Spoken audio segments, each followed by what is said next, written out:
duvido que alguém não tenha visto, não tenha ouvido falar, ou não tenha comentado esse final de semana sobre o que aconteceu com aquele balão em Praia Grande, em Santa Catarina. Já tinha acontecido uma semana atrás em Boituva, acho que é Boituva, um balão também que caiu e faleceu uma mulher.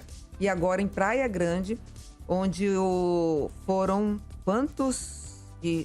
13 sobreviventes e 8 mortos. Isso. Que foi nesse final de semana, né? Então, a gente está trazendo esse assunto. Eu acho que todo mundo deve estar cansado de ver já as notícias. Mas eu trouxe aqui bem o que realmente foi os passos que aconteceram, né? Que foi tudo aconteceu em 4 minutos. Foi tudo muito rápido. Então, às 7 horas, perto das 7 horas, ele subiu com 21 pessoas. Logo no início, começou a incendiar. O extintor que estava dentro do cesto do balão não funcionou, segundo a polícia, a partir do depoimento do piloto. O balão passou a descer e, quando estava perto do solo, 13 sobreviventes pularam, entre eles o piloto. Mais leve, a estrutura voltou a subir.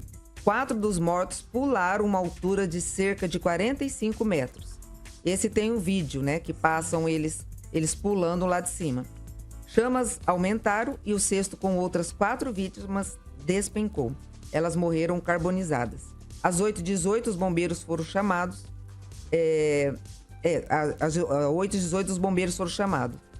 Então, tudo isso, essa loucura toda, levou 4 minutos. E aí, foram então aí perguntar sobre a ANAC e tudo. E a ANAC parece que comentou que simplesmente eles não têm responsabilidade, né? A responsabilidade é das empresas que fornecem. E a única coisa que eles colocam lá que é uma aventura, que é um voo de risco. Sim. E que não tem o que fazer. E agora estão seguindo as investigações. Sim. E aí, quem viu, quem ficou chocado? Eu vi o depoimento do piloto, muito triste, muito triste. Ele fala que tem mais 700 horas de voo, então é uma pessoa super experiente, trabalha muito tempo nessa empresa.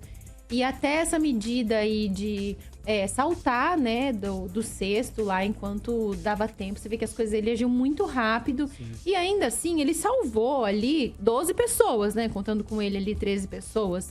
Porque ele, na verdade, ele conseguiu dar uma baixada. Isso, porque antes, né? quando baixou, ele deu a instrução ali para que as pessoas pulassem, né? É claro que tem... Até eu ouvi umas pessoas falando que as pessoas ficam em choque, daí não conseguem tomar essa primeira atitude. Pode ser que fisicamente fosse mais difícil. Eu acredito que na hora que baixou, não deu tempo. Porque o cesto, ele pode ser grande, mas ele tem uma área...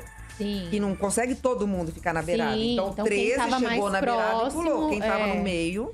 Então eu acho também, talvez pelo porte também das pessoas que estavam. É alto o cesto. Gente mais velha, e ainda mais assim nova. devia dar um medo, né? Porque, ainda assim, 13 metros de altura ainda é alto. Alto, E talvez na expectativa de que as coisas fossem se resolver, enfim. E aí o piloto já não tá mais, imagina. Então, tudo muito difícil. Ele logo notou que tava com problema no extintor. Ele notou a chama nos primeiros minutos do voo. Foi um problema do extintor, né? Que ele fala ali que o extintor não funcionou. Ele tira o lacre, o extintor não funciona. E aí a tomada dessa proporção, porque daí a chama, o vento, né? Tudo muito inflamável. Então, realmente foi uma tragédia. E hoje, com câmera, a gente fica vendo os vídeos. É muito triste, muito impactante. Muito eu não tive coragem de ver os vídeos, não. O negócio de fogo, essas coisas Pra mim, aparecia no Instagram assim. O que as manchetes passaram mesmo, nada proibido. Não, só pulando, né? Mas nem isso eu gosto de ver. Agora, o que eu vi mais completo foi o de Boituva lá, que aconteceu, que foi apenas uma mulher que chegou à morte. Lá foi muito erro, porque era um lugar que parece que quando eles vão voar, vão 12, 13 balões, e naquele dia só foram 2, porque não tinha possibilidade de levantar voo, deles subirem.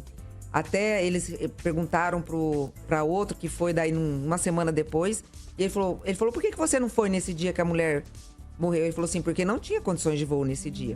E esse cara, ele insistiu em ir, não poderia ter ido, e foi e colocou todo mundo em risco. Então aí, quando ele foi descer, quando desceu, o cesto foi batendo no laranjal, dando muitas pancadas, e essa que faleceu, ela teve múltiplas fraturas. Então, assim, esse eu acho que foi mais em responsabilidade do piloto mesmo, que eu acho que não foi o caso desse do final de semana. Sim. Eu vi outras pessoas falando, porque daí repercute, né? Então, principalmente ali no TikTok, muita gente falando, inclusive, desse passeio nesse mesmo lugar. Eu já não sei dizer se é pela mesma empresa, se tem mais de uma empresa que atua, né, nessa região. Mas falando assim, não por falta de responsabilidade, mas normalmente é um passeio que tem aí um perrengue e tudo mais. E aí você avalia, quando todo mundo sai bem e tudo mais, foi um perrengue, nossa, faz parte do passeio de balão, justamente por isso aí, já tem o seu risco e tudo mais.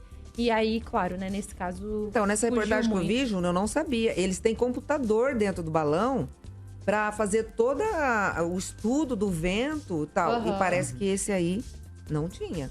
Então, assim, tem toda... Eles já têm uma tecnologia... Sim. Bem forte para poder voar, para ver as condições do vento. Ele faz uma leitura da velocidade, não sei o quê. Eu acho que mesmo assim não tem controle. É Você iria, Mar? Não eu vou. Jamais iria também. Nem na Capadócia lá que o pessoal vai. Falei pro Matheus isso. Nem na Capadócia, nem pela eu acho assim, a nossa vida é muito preciosa, é muito valiosa para colocar em risco. Eu não tenho vontade disso, assim. Eu acho um negócio meio arcaico. Não tem asa. Eu acho que o ponto principal é, por ser uma atividade que envolve um risco alto, que é estar em altura... Você vê que é um setor, né, uma atividade que não é regulamentada. Eu acho isso muito absurdo, assim. Não ter nada, nenhum órgão, ou você responder a alguém, por exemplo. Quem realmente garante, né, o extintor tá funcionando ou não? Quer dizer, ninguém fiscaliza, né? Isso. Então, nesse ponto, para mim já é um grande motivo para não ir. Agora comecem, né? Sim. Que possa ter lei, que a ANAC faça alguma coisa, porque não pode dizer. A ANAC fala que não é responsabilidade, porque... Mas é de quem, né? Tem que saber. Ué, tem que ser quem que tá alguém, no ar? né? Quem que cuida? Tem que ser eles, né? Que não pode deixar aí. Porque assim, morreram no outro dia, já tinham gente. Eles estavam lá vendendo voos de novo. Então, assim, não tem nada que segure. E poderiam criar, além de regulamentar isso, poderiam criar, como é que fala, assim... sistemas, né, pra se acontecer algum acidente, ter como que vai lidar com isso, né? Igual vocês falaram do extintor, não tá funcionando, não tem nada... plano de fuga, né? Avião, quando cai, eles falam assim, que a gente fica triste com a tragédia e tal, mas diz que para os aviões é excelente, porque eles pegam, nunca mais acontece aquele erro. Que aconteceu com aquilo, que eles descobriram, não, na aviação não ocorre mais. Então, acidentes assim... para aviação são bons, porque eles não se repetem. Então há um grande estudo, falha, né? Agora no balão vai ter o quê? Né? Ninguém tá cuidando de nada. Mas enfim, né? A gente sente muito pelas famílias que perderam aí. Aquela da moça que morreu no primeiro, né? Ela tinha, eu acho que era recém-casada também. Então, assim, de toda a vida as vale, vítimas, né? Óbvio, né? Da família das vítimas que faleceram e também das sobreviventes, né? Porque é um trauma pra vida toda. Esse piloto falando assim, nossa, que tristeza mesmo. Porque, querendo ou não, fica essa responsabilidade, essa cena que nunca mais sai da cabeça. Então, realmente, muito triste pra todo mundo. Sim. E bem rapidinho também, outra tragédia.